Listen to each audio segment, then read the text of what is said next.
یہی پرہیزگاری، اسی لیے وہ نماز اللہ تعالیٰ کے بارگاہ میں زیادہ اجر و ثواب کی ہے جو خشوع کے ساتھ ادا کی جائے۔ قد افلح المؤمنون الذین هم فی صلاتهم خاشعون، ایسے لوگ کامیابی پائیں گے، ایسے مسلمان فلاح پائیں گے جو خشوع کے ساتھ اپنی نماز پڑھنے والے ہوں گے، جس کے اندر دکھاوا نہ ہو، جس کے اندر سستی، غفلت، کیئرلیس اس طرح کی چیزیں نہ پائی جاتی ہوں۔ اس طرح سے اگر کوئی عبادت کرے گا تو اس کی عبادت اللہ تعالیٰ کو بہت پسند ہے، اور ایسے لوگوں کے لیے دنیا میں بھی یہ خوشخبریاں سنائی گئیں اور آخرت میں بھی ان کے لیے بڑا اجر رکھا گیا۔ وَأَمَّا مَنْ خَافَ مَقَامَ رَبِّهِ وَنَهَى النَّفْسَ عَنِ الْهَوَىٰ فَإِنَّ الْجَنَّةَ هِيَ الْمَأْوَىٰ، جو اللہ تعالیٰ سے ڈرے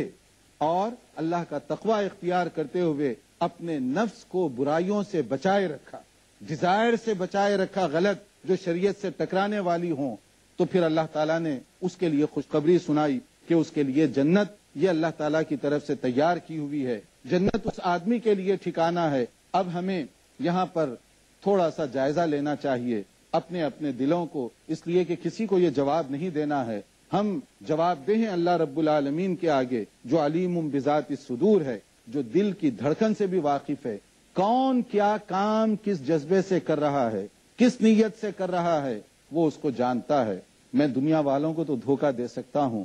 اللہ رب العالمین